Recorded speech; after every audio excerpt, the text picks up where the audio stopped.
जय राधा श्याम सुंदर राधा श्याम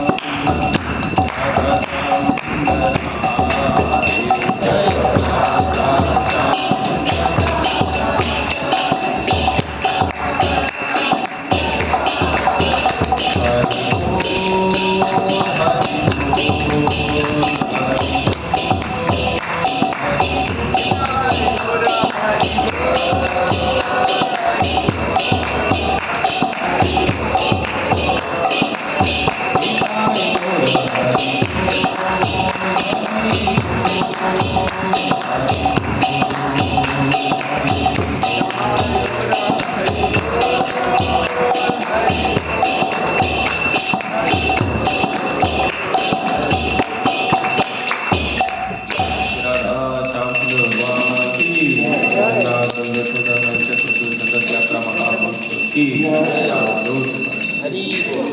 ओम नमो भगवते वासुदेवाय। ओम नमो भगवते वासुदेवाय। ओम नमो भगवते वासुदेवाय। ओम नमो भगवते वासुदेवाय। ओम नमो भगवते वासुदेवाय। ओम नमो भगवते वासुदेवाय। भाग्यान्तिमिरन्धस्य ज्ञानाञ्जनशलाकया चक्षुरुन्मिलितं येन तस्मै श्रीगुरवे नमः। श्रीचैतन्यमनोभीष्टं स्थापितं येन भूतले स्वयं रूपं कदा मह्यं ददाति स्वपदान्तिकं।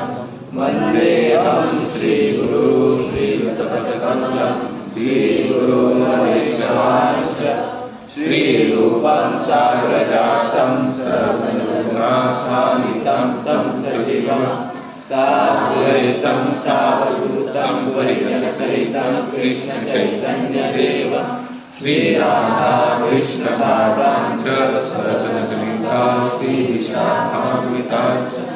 हे कृष्ण करुणा सिन्धु दीनबन्धु जगत्पते गोपेश गोपिकान्त राधाकान्त नमोऽस्तुते। तप्तकाञ्चन गौराङ्गी राधे वृन्दावनेश्वरी वृषभानुसुतं देवी प्रणमामि हरिप्रिये। वाञ्छाकल्पतरुभ्यश्च कृपा सिन्धुभ्येव च पतितानां पावनेभ्यो वैष्णवेभ्यो नमो नमः। जय श्री कृष्ण चैतन्य प्रभु नित्यानंद श्री अद्वैत गदाधर श्रीवासादि गौर भक्तवृंद। हरे कृष्णा कृष्णा कृष्णा हरे हरे हरे राम राम राम हरे हरे। हरे कृष्णा कृष्णा कृष्णा हरे हरे हरे राम राम हरे हरे। हरे कृष्णा कृष्णा कृष्णा हरे हरे हरे राम राम हरे हरे। कृष्णाय वासुदेवाय देवकी नंदनाय च नन्दगोपकुमाराय गोविन्दाय नमो नमः। गोविन्दाय नमो नमः। गोविन्दाय नमो नमः। हरे कृष्णा। अध्याय नंबर 5 निकालिए सभी लोग।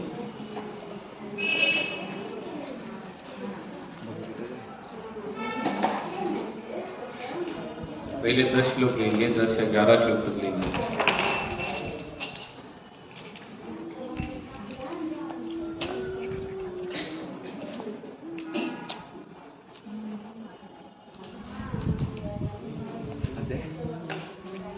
अध्याय नंबर 5 निकाला सबने? बोलिए पहले श्लोक से, कहाँ से शुरुआत करेंगे? एक एक श्लोक बोलिए सभी लोग।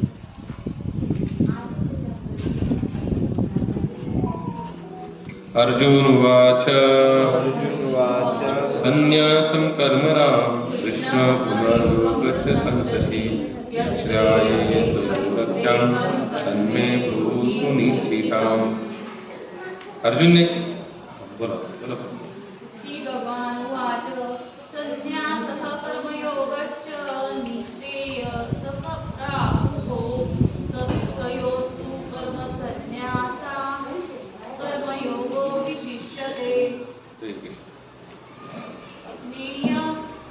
हा अनुवाद खाली ते वाचा सांग. श्री भगवान म्हणाले, कर्माचा संन्यास आणि पहिले एक म्हणा माताजी, पहिल्या श्लोकाचं हे राहिलं. अर्जुनने अर्जुन म्हणाला, हे कृष्ण, सर्वप्रथम तुम्ही मला कर्माचा त्याग करण्यास सांगता आणि पुन्हा तुम्ही भक्तिपूर्वक कर्माची प्रशंसा करता. आता या दोघांपैकी कोणते अधिक लाभप्रद आहे ते कृपया मला नेतवित्याने सांगाल का? भगवान म्हणाले, कर्माचा संन्यास आणि भक्तिभावी कर्म दोन्हीही मुक्ती देण्यास चांगले आहेत, परंतु या दोहोंपैकी भक्तियुक्त कर्म हे कर्म संन्यासापेक्षाही उत्तम आहे. श्लोक नंबर 3 कोण बोलते? माताजी बनकर माताजी बोलताय का? दे माते तुम्ही श्लोक नंबर 3. 5.3 ना? घ्या लवकर घ्या. बोला. हा बोला.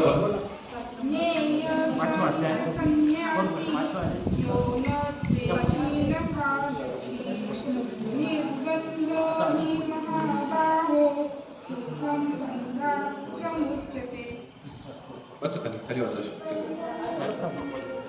ए महाभाऊ अर्जुना, जो द्वेष करीत नाही तसेच आपल्या कर्मफलांची आकांक्षा करीत नाही तो नेहमी संन्यासीच असल्याचे जाणावे. सर्व प्रकारच्या द्वंद्वातून मुक्त असणारा असा मनुष्य सहजपणे भौतिक बंधन पार करतो आणि पूर्णपणे मुक्त होतो. श्लोक नंबर 4. सांख्ययोगै पृथक् बालः प्रवदन्ति न पंडितः एकामुपप्यास्थितः समागुभयो विदन्ते फलम्. अज्ञानी लोकच कर्मयोग आणि भक्तियोग हे सांख्ययोगाहूनही भिन्न आहे असे म्हणतात. जे लोक वस्तुतः ज्ञाते आहेत ते म्हणतात की या मार्गांपैकी कोणत्याही एका मार्गाने जो चांगल्या रीतीने अनुसरण करतो त्याला दोन्ही मार्गाचे फल प्राप्त होते. अच्छा पुढे बोला जसे यत् सांख्ये प्राप्यते स्थानं तद्योगैरपि गम्यते. एकम सांख्यै च योगे च यस् पश्यति स पश्यति. जो जाणतो की सांख्य योगाद्वारे प्राप्त होणारे स्थान भगवत भक्तीद्वारेही प्राप्त होऊ शकते आणि म्हणून जो सांख्य योग आणि भक्ती योगाला समान रूपामध्ये पाहतो तोच यथार्थपणे पाहणारा होय.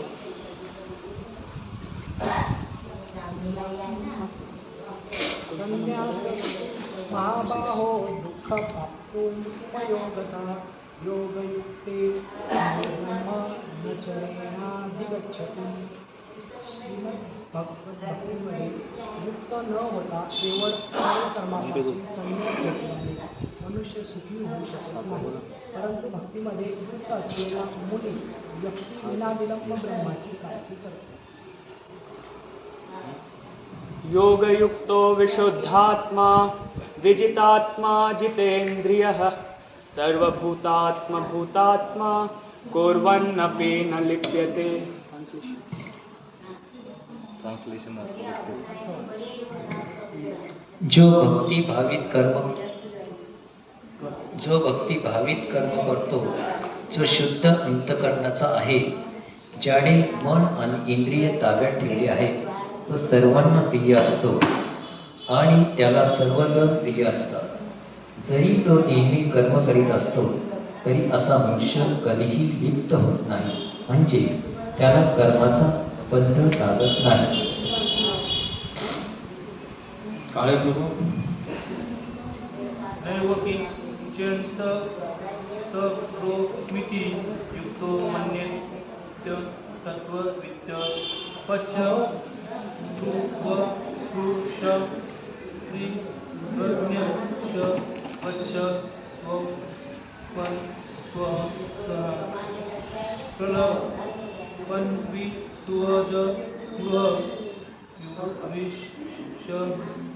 प्रलपन्विश्वजविशतापि इंद्रियाणि प्रियासु वर्तन्त इति धारयन्.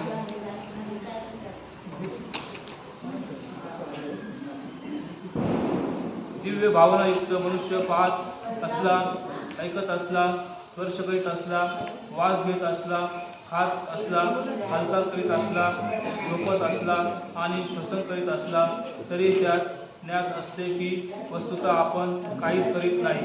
बोलताना, उत्सर्जन करताना, स्वीकार करताना किंवा डोळ्याची उघडझाप करताना तो नेहमी जाणतो की केवळ भौतिक इंद्रिये आपल्या विषयामध्ये संलग्न आहेत आणि आपण स्वतः त्यांच्यापासून अलिप्त आहोत.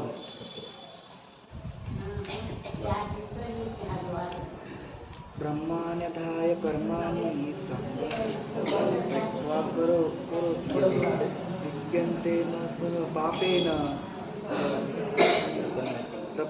प्रपन्नति मी वा संभासत. जो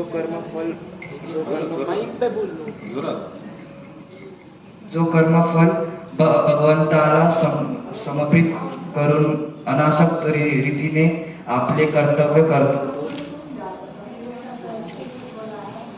तो कमलपत्र ज्याप्रमाणे पाण्याने लिप्त होत नाही त्याप्रमाणे पापकर्माने लिप्त होत नाही. भगवद्गीता की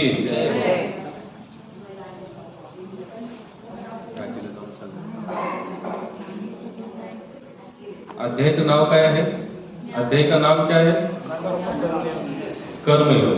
लेकिन उसमें आगे प्रभुपाद ने आगे लिखा है विशेष करके, क्या लिखा है? कृष्ण भावनामृत कर्म. पहला श्लोक क्या वहां पर पूछा था अर्जुन ने भगवान से कि हे भगवान श्री कृष्ण, आप तो पहले कर्म त्यागने का आदेश देते हो और फिर आप क्या कहते हो?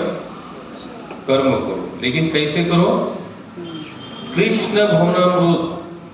विशेष याद रखना, कर्म तो सभी लोग करते हैं, उसमें कोई नई बात है नहीं.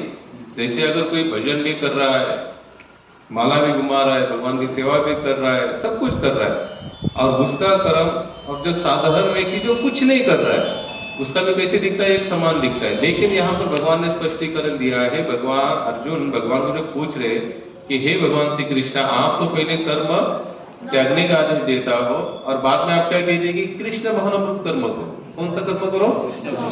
कृष्ण भावनामृत. इससे कौन सा फायदा होगा? जो कर्म जो होगा ना, कर्म वो आपको क्या करता है? बांध देता है. क्या करता है? बांध. लेकिन कृष्ण भावनामृत कर्म आपको बांधने वाला नहीं है. दिखने में भले समान हो, दिखने में भले समान हो, यानी कि जो केवल अपना उधर निर्वाह के लिए जो कर्म करता है और एक जगह पर उसी तरह से एक कर्म सेम एक भक्त भी करता है, तो दोनों में अंतर गिना है यहाँ पर. इसलिए भगवान ने यहाँ पर स्पष्टीकरण दिया है, अर्जुन साधारण कर्म को त्याग दो और कृष्ण भावनामृत के कर्म को करो. इसका मतलब क्या होता है? आपको ऐसा नहीं क्या जैसे आपने अगर आप सत्संग में चले गए तो आपको जॉब छोड़ना है, सब कुछ है ना, वो एज इट इज आपको जैसे की तैसे ही करना है. लेकिन फर्क इतना है कि इसके पहले आप कौन सा भावना में कर रहे थे? मेरी पत्नी, मेरे बच्चे, मेरा घर, इनका भरण पोषण, इनका उधर निर्वाह, मैं नहीं रहूंगा तो इनका क्या होगा? मैं मर जाऊंगा तो ये रास्ते पर आ जाएंगे. ये सब होता है. लेकिन जो भक्त होता है ना, भक्त वो इन सब बातों को डिमांड नहीं, यानी कि खत पानी नहीं डालता, यानी कि इन विचार को वो डेवलपमेंट नहीं करता. बोलते जान दो, भगवान ने सबको यहाँ पर अगर जन्म दिया है, जन्म देने वाले भी कौन है यहाँ पर? भगवान है. तो ये भक्त ये पूरी तरह से जानता है जब मेरी रक्षा भगवान कर सकता है, क्या मेरे पीछे वाले की रक्षा नहीं कर सकते? कर सकते कि नहीं? आज लगभग 99% लोग इसी भावना में, मैं भक्ति वालों की बात कर रहा हूं, कर्मी लोगों को आप छोड़ दो, जिनको भक्ति से कोई लगाव नहीं है, आध्यात्मिक जीवन से कोई लेन देन नहीं है, यानी कि कोई उनके लिए जिज्ञास नहीं है, उनकी बात ही अलग है. लेकिन जो भक्ति में भी लगे हैं वो भी यही सोचते हैं मेरे पश्चात मेरे घर वालों को क्या. फिर वो काहे की भक्ति कर रहे हैं? उसको भक्ति बोली जा सकती है क्या? बिल्कुल नहीं. उसका और उसका भक्ति का कोई संबंध ही नहीं है. क्यों? एकनाथ महाराज का अभंग में हमेशा गाता हूं. कौन सा अभंग गाता हूं? याद करिए. नहीं, वो बार बार बने चले दिवाली दिवाली, वो दिवाली निकल गया. आवडीने भावे हरिनाम घेसी, तुझी चिंता त्यासी सर्व आहे. नको खेद करू होण त्या गोष्टीचा, पती लक्ष्मीचा जाणीव, सकळ जीवांचा करीतो सांभाळ, तुझ मोकलील जैसी स्थिती आहे कौतुक तुक आहे, एका जनार्दनी भोग प्रारब्धाचा हरि कृपे त्याचा नाश झाला. ये अभंग मेरे को बहुत अच्छा लगता है, शायद मेरे हिसाब से मेरे जीवन काल में आते यही मैंने पहला सबसे पाठ किया था. अच्छा लगता है, इससे डेयरिंग बढ़ती है. क्या बढ़ती है? नको खेद करो, जान दो. खेद नहीं करने में किधर कुछ हो या ना हो, सकल जीवांचा सबका पालन पोषण कर रहा है, हमारा क्यों नहीं करेगा? नहीं करेगा क्या? हम लोगों ने इतना ही आयोजन करने के बाद भी, चलो मान भी लिया, हम लोगों ने इतना सब सिस्टम करके रखा है जीवन में, या सरकार ने बोले जो जो देश है जितने भी, उन सब ने क्या किया है? मनुष्य के लिए इतना बड़ा आयोजन किया, फिर भी टेंशन में कौन है? ये कितना ये बात हुई है कि डाइजेस्ट नहीं हो रही. हम लोगों ने कितना आयोजन किया खुद के जीवन के लिए, और टेंशन में कौन है? हम ही लोग हैं. कुत्ते बिल्ली पशु पंखे, कोई आयोजन नहीं, ना फैक्ट्री ना कंपनी ना बैंक बैलेंस ना कपड़े लत्ते की टेंशन, फिर भी आनंद में रहते, आनंद मग्न, उनको कोई चिंता नहीं सताती. तो बताइए हम श्रेष्ठ कि वो श्रेष्ठ? क्यों श्रेष्ठ हो? एक ही कारण के लिए, हमने इतना सब करने के बाद भी हमें चिंता सताती है. अरे यार कैसे होगा? कोविड आया, 2 साल कुछ जो बंद हुआ, जो भी हुआ, लोगों ने सोचा गांव के गांव खाली हो जाएंगे. हुआ कुछ खाली? मुझे तो एक भी गांव नहीं दिखा. लेकिन उस समय तो लोगों ने इस तरह से भ्रम में लोग बन चुके थे. कितने लोगों ने ऐसा मैसेज डालना शुरू किया, आप जब पूरा ब्रह्मांड मनुष्य जाते रहने वाले, और इसी डर से कितने लोग तो मरे, इसी डर से कितने लोग मरे. आप लोग जब भी कोई कुत्ता बिल्ली बीमार होते ना, तो उनके डॉक्टर के पास लेके जाना, या जो भी जो डॉक्टर होते ना जानवर, उनके पास जाना, तो बोले आपके पास जब भी कोई जानवर आता है कुत्ता बिल्ली, आप कभी उसके मालिक को कहते हैं क्या ये डिप्रेशन में है करके? कभी डिप्रेशन में नहीं होते वो लोग, बिंदास होते. कैसे होते? डिस्कवरी चैनल पे हमेशा देखता हूँ, मेरे साथ इसका भी देखना शुरू हो गया. एक एक सिंह चीता वाघ 15-15 20-20 दिन खाते नहीं है. क्या नहीं करते? खाते नहीं है, लेकिन फिर भी टेंशन मुक्त. कैसे होते हैं? टेंशन मुक्त. जैसे आजकल माताओं का सबसे पहला टेंशन क्या है? कल सब्जी क्या बनाएंगे. पहले रोज क्या एक ही सब्जी बनाएंगे. बाजार में तो बहुत सारी सब्जी है कि नहीं, फिर भी हमें चिंता क्या है? कल कौन सी सब्जी बनाएंगे, आज रात को क्या खाएंगे, सुबह में ये बनाया था तो रात को क्या बनाएंगे. तो हम लोग इतना आयोजन नियोजन करने के बाद भी डिप्रेशन में कौन है? हम ही लोग हैं. और जिनका कोई आयोजन नहीं, जीरो. कैसा आयोजन है? जीरो. लेकिन फिर भी उनका विश्वास कितना है? तुकाराम महाराज एक जगह पर बताते, बोले चातक नाम का पक्षी, आप लोगों ने सुना है उसका नाम कभी? वो जो, हाँ, वो भी कौन सा? पहली बारिश का. कौन सा पानी पीता है? पहली बरसात में जो पानी गिरता है उसी को वो केवल लेता, पूरा साल फिर वो पानी नहीं पीता. तो किसी ने पूछा अगर समझो बरसात नहीं आई तो महात्मा के बोले लाना पड़ेगा भगवान को बरसात, क्योंकि जो चेतक नाम का जो पक्षी है वो केवल उसी पानी के भरोसे जिंदा रहता है. तो उसके लिए क्यों ना, लेकिन भगवान को बरसात गिराना पड़ेगी. आप लोग देखना कि जानवर हमसे भी बहुत अच्छी तरीके से ना, देखिए ना उनके लिए कुछ आयोजन नहीं, ना दवा खाना ना कुछ भी तो नहीं, जीरो है. क्या है? जीरो. हमारे पास सब कुछ है लेकिन फिर भी टेंशन में, क्योंकि हमारा पूरा विश्वास नहीं है. लेकिन कब विश्वास होगा? जैसे भगवान यहाँ पर बताते कि साधारण कर्मों को करना छोड़ दो और कृष्ण भावना भावित कर्मों को शुरू. जैसे आपने कृष्ण भावना भावित कर्म शुरू किया तो सबसे पहला धीरे धीरे क्यों ना हो, लेकिन शुरुआत कहां से होती है? भाई मैं तो एक निमित्त हूं, करने वाले तो मेरे भगवान. मैं कुछ भी नहीं कर सकता, सब कुछ मेरी डोरी भगवान के हाथ में. मेरी छोड़ो, पूरे संसार की डोरी उनके हाथ में है. तो आप लोग को समझ में आया, जैसे भगवान यहाँ पर बताते हैं साधारण कर्म और कृष्ण भावना कर्म, कर्म में कोई अंतर नहीं होगा, कर्म में कोई अंतर नहीं होगा, एज इट इज होगा। यानी कि आप जब भक्ति में नहीं थे, जो कर रहे थे वो ही कर्म आप भक्ति में आने के बाद करना शुरू करेंगे। लेकिन दोनों में भगवान अंतर बता रहे हैं। कौन सा अंतर बताया, बताइए। आज तक हमने क्या किया, खुद के लिए किया, और आज के बाद क्या करेंगे, सेवा में करेंगे। प्रभुपाद एक शिष्य थे सन्यासी, उनकी चॉकलेट की फैक्ट्री थी। कौन सी, उन्होंने सन्यास लिया, तो सन्यास लेने के बाद उन्होंने सब कुछ रेडी कर दिया। बोले आज मेरा फैक्ट्री से कुछ लेना देना नहीं, या उससे कोई मेरा लगाव नहीं। प्रभुपाद को पता चला, रे ये तो अपना फैक्ट्री बिक्री सब दान कर रहे हैं, तो छोड़ रहा है।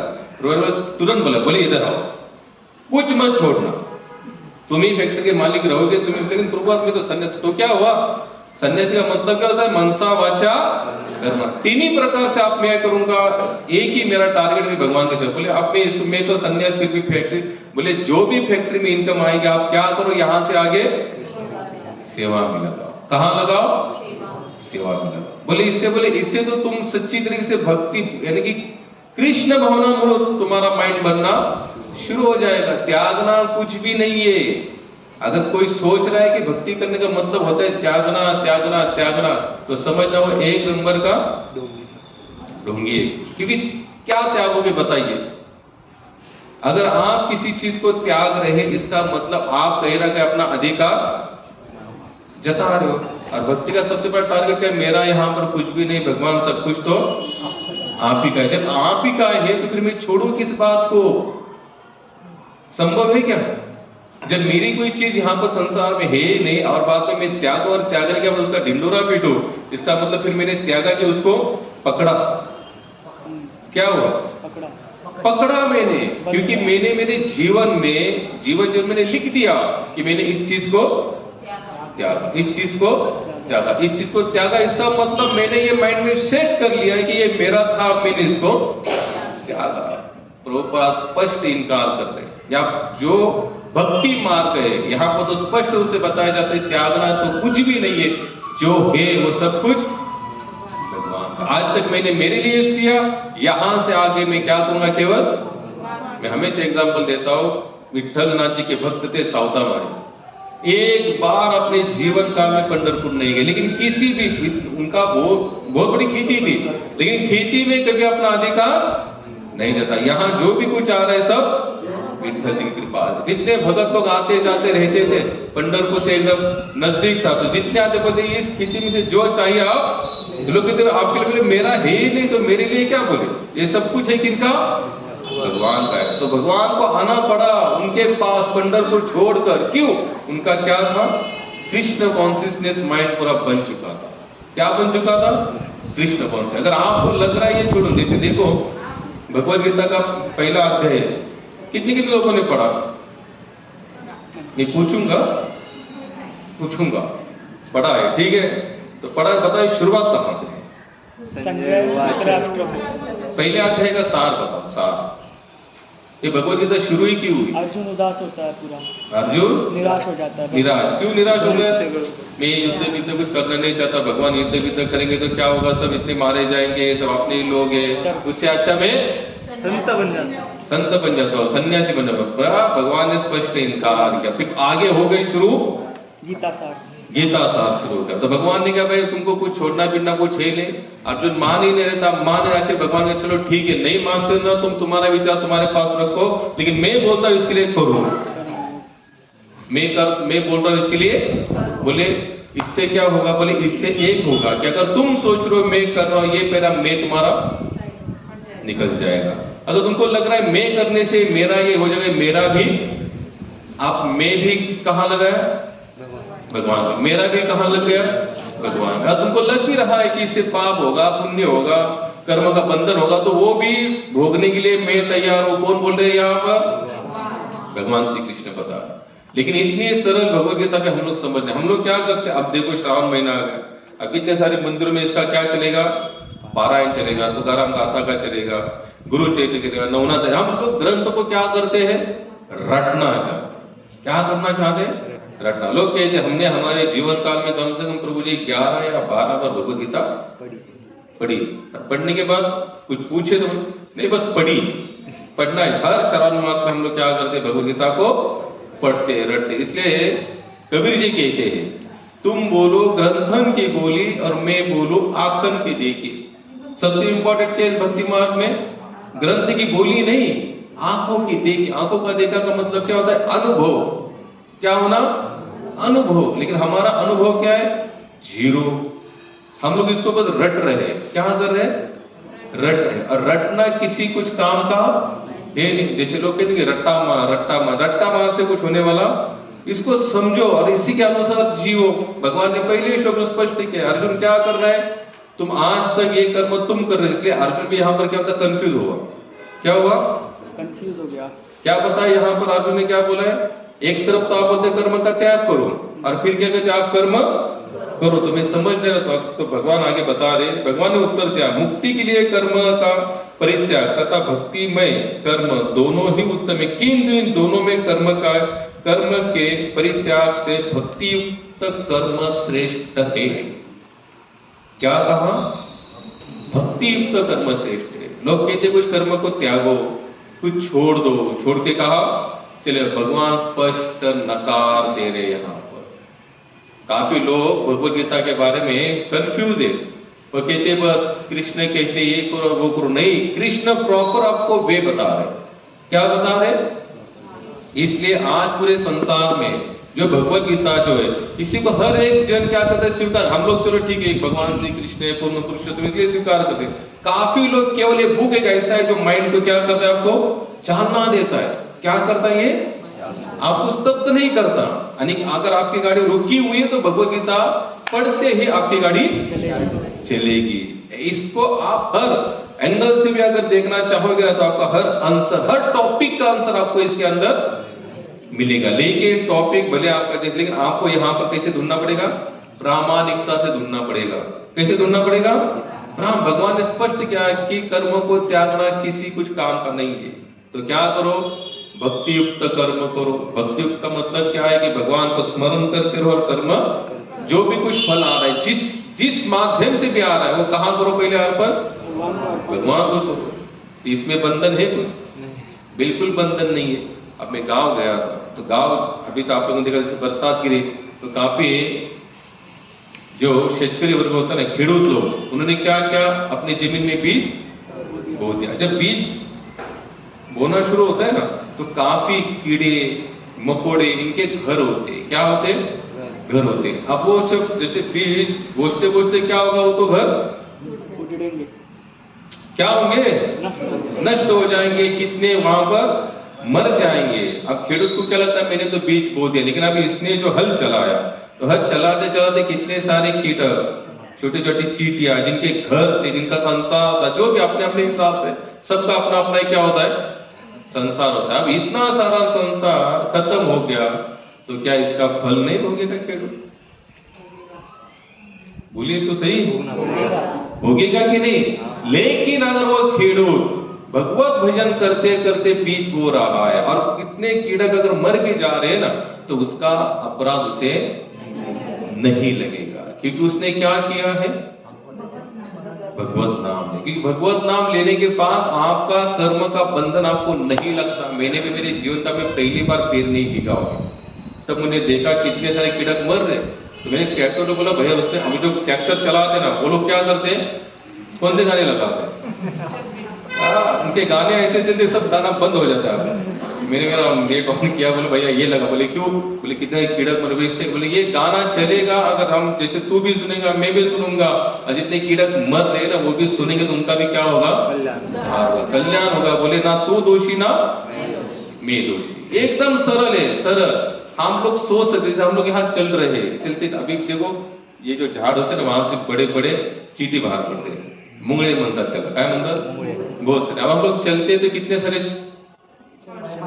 पेड़ के नीचे मरता है। जब मर रहे तो उसका फल तो हमें भोगना पड़ेगा। अगर भोगना पड़ेगा तो इससे छुटकारा कैसे पा सकते, भगवान नाम से। कदम कदम अगर आप चलते, आप क्या करो, भजन करो। अगर आप भजन करेंगे तो आपके पैर के नीचे अगर कोई कीटक मर भी जाता तो उसका क्या हो रहा है वो, यानी आप उसमें फल, जैसे देखो दुर्योधन और अर्जुन या फिर कौरव और पांडव कर्म होने का समान होने के बावजूद भी भगवान श्री कृष्ण के ओर से पांडव को शाबाशी मिली। इन्होंने भी हजारों सैनिक मारे, कौरवों ने भी हजारों सैनिक मारे, लेकिन उन्होंने सैनिक जो मारे वो पाप में गिने गए, और इन्होंने जो सैनिक मारे ये इसने केवल भगवान के कहने से मारा था, अपना खुद का हेतु उसका क्या था, जीरो था, शून्य था। इसलिए हमेशा ध्यान रखना, हम लोग कितना भी ध्यान रखें लेकिन कहीं ना कहीं कुछ ना कुछ उल्टा सुल्टा गलती हो ही जाता है, उसमें कोई डाउट नहीं है। इसलिए क्या कहते हैं, कंटिन्यू मुंह में राम और हाथ में काम चलाते रहो, तो उसमें अगर कुछ भी हो रहा है तो उसमें आप दोषी नहीं है। क्यों? क्योंकि आपके मुख से क्या निकल, भगवान नाम। भागवत में कथा आती है चित्रकेतु राजा की, इनकी चित्रकेतु राजा, कितनी रानियां थी प्रभु? करोड़, 1 करोड़ रानियां थी। कितनी? 1 करोड़ रानियां थी। विश्वास रखना थोड़ा सा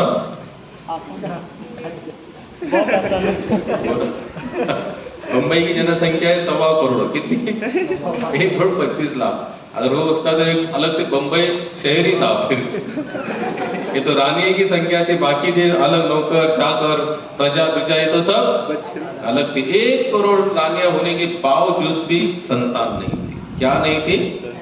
आप मुझे याद दिलाना, आप लोग ध्यान से अगर भागवत सुनते हो नहीं, मैंने कथा कई बार की, मुझे बताया कि उनके दरबार में 2 महात्मा आए,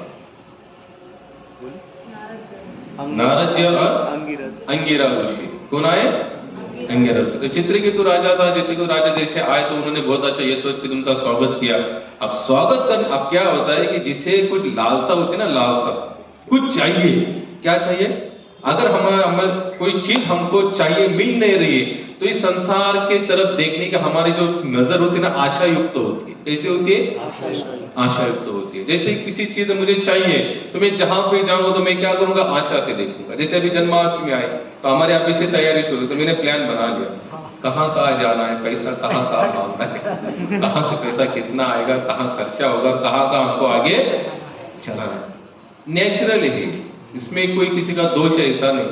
अब चित्रकेतु राजा के पास 1 करोड़ रानियां होने के बावजूद भी संतानहीन था, संतान नहीं थी। जब संतान नहीं थे तो घर गृहस्थी का सबसे बड़ा दुख क्या होता है? दाम्पत्य सुख। दाम्पत्य सुख होता है, सबसे बड़ा सुख तो दाम्पत्य सुख होता है। शास्त्र देखा जाए तो कहता है जिसे दाम्पत्य नहीं वो सबसे बड़ा सुखी। दाम्पत्य दुख, क्योंकि दाम्पत्य सुख कम है और दाम्पत्य दुख ही ज्यादा है। यानी कि जो निसंतान है वो सबसे सौभाग्यशाली है। क्योंकि इसलिए कहते हैं, इसलिए भक्तिपाद जी कहते हैं 2 और 2 4 है संसार का हिसाब है, और 2 और 2 5 है आध्यात्मिक का हिसाब। इसको समझना थोड़ा सा मुश्किल है। जैसे घर गृहस्थी का सुख दाम्पत्य सुख के लिए शास्त्र कहते हैं कि जिस दाम्पत्य को संतान ही नहीं है वो सबसे बड़ा श्रेष्ठ और सबसे सुखी। लेकिन कब? अगर वो भक्ति मार्ग में होगा तो। अन्यथा जीवन भर अपने कर्म को कोसता रहेगा, कहेगा मैंने क्या कर्म किया, क्या पाप किया। कुछ नहीं, पाप भी कर्म बोले। अगर आप भक्ति में लगे तो आप जो है उसी को क्या मानोगे, यही सही है, यही मेरे लिए अच्छा है। इसलिए हमने वो प्रार्थना शुरू की, हे भगवान आप जैसी सर्वोत्तम योजना मेरे जीवन में दूसरा तीसरा कोई नहीं कर सकता। अब चित्रकेतु राजा के यहाँ पर एक ही टेंशन था, जितना बड़ा साम्राज्य सब कुछ के खा लेंगे, आगे वन चलने वाला नहीं, कौन चलाएगा इतना बड़ा साम्राज्य। इसी चिंता से हमेशा चिंता रहती है। तो नारद जी अंगिरा ऋषि आए घूमते घूमते, तो राजा ने अच्छा स्वागत किया। स्वागत करने के बाद राजा ने चिंताग्रस्त था, तो नारद ने पूछा भैया चिंता का कारण क्या है? चिंता का कारण क्या? राजा ने कहा कि महाराज मेरे को तो एक ही चिंता है, बोले इतना बड़ा साम्राज्य मेरे पास है लेकिन संतान नहीं है। तो नारद जी बोले देखो राजन, अगर होगा तो होगा, नहीं तो भी इस बात को छोड़ दो। तो राजा बहुत ही दुखी हो रहा था। तो नारद देखो भाई मैं थोड़ा दिव्य दृष्टि देखता हूँ, तुम्हारे भाग्य में है क्या? नहीं है। तो नारद जी ने देखा, बोले तुम्हारे भाग्य में ही नहीं है तो चिंता करके कोई मतलब है नहीं। बोले जैसे है वैसे चलाओ, चलाओ, गाड़ी चल रही उसको चलाओ, जब है ही नहीं यहाँ पर तो फिर भागने का कोई मतलब नहीं। अब राजा थोड़ा सा होशियार, बोले महाराज आप तो दिव्य दृष्टि से इतना सब कुछ देख लेंगे, मेरे भाग्य में संतान है ही नहीं, यानी कि आप पहुंचे हुए। यानी कि आप भाग्य बदल भी सकते हो। आप भाग्य बदल, आप जब भाग्य को रीड कर सकते हो, पढ़ सकते हो, तो उसमें थोड़ा सा आगे पीछे कर सकते हो। नारद ने कहा भैया ऐसा नहीं होता, आप जब नहीं है तो इसको छोड़ दो, भाग्य को अदल बदल करने के चक्कर में क्यों लगे हो। आज अगर संस्कार आस्था देखिए, जितने भी महात्मा लोग, जितने महाराज लोग हैं ना, ऐसा कोई चमत्कार बोल दो बस देखो उनके पास कैसे टोटके निकलते, क्या मिलेगा ये सब कर कर। भाई हे अगर भाग्य में तो मिलेगा, नहीं तो इस चीज को छोड़। अब राजा ने ऐसे कहा तो नारद जी मान नहीं रहे, बोले नहीं बाबा नहीं है, लेकिन राजा ने बहुत ही जोर दिया तो नारद बोले ठीक है, अगर तुम्हारी बहुत ही इच्छा है तो मैं तुम्हें एक संतान देता दे दे, लेकिन याद रखना ये भाग्य वाली संतान नहीं है, इसलिए ज्यादा समय चलने वाली नहीं है, इसलिए ना लो। लेकिन अभी तुम इतना जिद कर रहे हो तो मैं देता, लेकिन यही तुम्हारे दुख का भी कारण बने। इतना ही कहकर हमारे नारद निकल गए। अब उन्होंने दिया था एक ही फल, बोले खिलाओ। आप एक सफरचंद के 1 करोड़ टुकड़े तो होने वाले नहीं तो किसी एक रानी को खिलाया। अब जिस रानी को खिलाया उसको गर्भधारणा हुई, गर्भधारणा उनको संतान हुई। अब संतान हुई तो राजा का विशेष आकर्षण वो रानी और वो बच्चा, वो संतान। अब जो बाकी कितनी रानियां बची? 90 लाख 99 लाख 99 कुछ 99 1 करोड़ में से एक निकाल दो, जितनी बची उन सब रानियों को ईर्ष्या हुई। क्या हुई? ईर्ष्या हुई। बोले जब तक ये लड़का नहीं था तब तक राजा हम सबके तरफ प्यार करते समान रूप से देखता था, और जैसे ही एक ही रानी से लड़का हुआ है, बोले तब से राजा का हमारा तो ध्यान चला गया। ऐसे करते करके 10 साल निकल गए। कितने? 10 साल में लड़का भी बड़ा हो चुका। 10 साल में अगर किसी बच्चे के प्रति अटैचमेंट हो जाए और बच्चे को कुछ अचानक से कुछ हो जाए तो क्या होगा? कितना बड़ा दुख का पहाड़ गिरे। तो इन रानियों ने एक प्लान रचा। प्लान बोले ऐसे रचा, बोले बच्चा कारण है राजा और हमारे बीच में जो प्रेम में जो दुराव निर्माण हुआ है, ये बच्चा कारण। बोले बच्चा अगर नहीं होगा तो पहले जैसा राजा हमसे प्रेम करेगा। तो रानियों ने प्लान किया, उसको झेल पिलाते, झेल पिलाने के बच्चा मर गया। मरने के बाद राजा आक्रोश करने लगा, रोने लगा। बराबर उसी समय पर वहां पर नारद जी आए। तो नारद जी ने आए, नारद जी बोले राजन ने पहले बताया था भैया तुम्हारे भाग्य का है नहीं। बोले कुछ भी नहीं, जो भी है, लेकिन आप ये काम करोगे इसको आप जिंदा करो। नारद बोले भाई जिंदा हो भी जाएगा ना, जब भाग्य का है नहीं तो मतलब ही क्या? नहीं फिर भी आप चाहे तो कुछ भी कर सकते हैं। तो नारद जी ने सोचा कि भाई राजा का उद्धार करने का समय आ गया, इसका उद्धार ही करना पड़ेगा। तो नारद जी ने अपने तप बल से, भक्ति भाव से उसको जीवित किया। और जीवित करते ही राजा रानी जाकर उसको आलिंगन के बोले मेरा लड़का मेरा लड़का मेरा लड़का। लड़के बोले भाई हटो, आएगा तुम्हारा लड़का भी? बोले मैं किसी का लड़का बिड़का हूं नहीं। बोले कुछ समय के लिए आया था, मेरा भी कुछ कर्म था, कर्म के कारण आया था और कर्म के कर्म में फिर जा रहा। बोले तुम्हारा मेरा कोई संबंध है नहीं। बोले तुम भी है, तुम भी पति पत्नी बच्चे माँ बाप एक जन्म के नहीं है, हम अलग अलग जन्म में कितने सारे पत्नियां अलग हुई, कितने सारे पति अलग हुए, कितने सारे बच्चे, कितने सारा समाज, हम अलग अलग इसमें चले गए। इसलिए कहीं पर अटैचमेंट में मत रहना। अब मैंने कथा क्यों शुरू की थी कि कर्मजन्य तो कितनी भयानक होती है। अब ये जो लड़का था, ये लड़के को जब उसने पूछा, आगे एक जगह बताते कि माता बोले उसने पूछा नारद ये बताए मेरा कौन सा कर्म था, अगर इस कर्म के कारण जो 10 साल के लिए आए। अब आप कहते हैं कि अगर हर एक का कुछ ना कुछ लेन देन चुकता करने के लिए आना पड़ता है, तो मेरा यहाँ कौन सा? बोले बताता हूं। बोले ये रानियों ने जो तुमको मारा है ना, इसके पीछे भी तुम्हारा कर्म है। क्या है? कर्म है। बोले ऐसे ही इस संसार में ऐसी ही कोई भी घटना नहीं घटती। अगर आप लोग यहाँ आते हो बैठते, इसके पीछे कुछ ना कुछ योजना है, प्लान है, और वो प्लान हम लोग नहीं समझते वही हमारे लिए अच्छा है। जिस दिन हमने प्लान समझना शुरू कर दिया, हम पूरा उल्टा सुल्टा कर देंगे। क्या कर देंगे? उल्टा सुल्टा कर देंगे। हम लोग किसी काम के नहीं बचेंगे, ना कोई काम यहाँ पर ढंग से होगा। भगवान ने कुछ सूत्र अपने हाथ में रखे और रखे उसके लिए बहुत, और एक ही सूत्र है। कौन सा? फ्यूचर किसी को पता, भविष्य किसी के हाथ में नहीं है। और ये सबसे अच्छा प्लान भगवान ने अपने हाथ में। जिस दिन भविष्य हमें पता चल गया, जैसे मुझे पता चला मैं 70 साल तो जीऊंगा ही जीऊंगा, मरने वाला हूं नहीं। अब मुझे पता चला या सत्संगी लोग पता चला, क्या बोले चलो यार ठाकुर जी को बहुत अच्छी सेवा करेंगे। लेकिन किसी डकैत को पता चलेगा, किसी अत्याचारी को पता चलेगा, अगर मैं 100 साल तो मरने वाला हूं नहीं, तो कितना अत्याचार करेगा?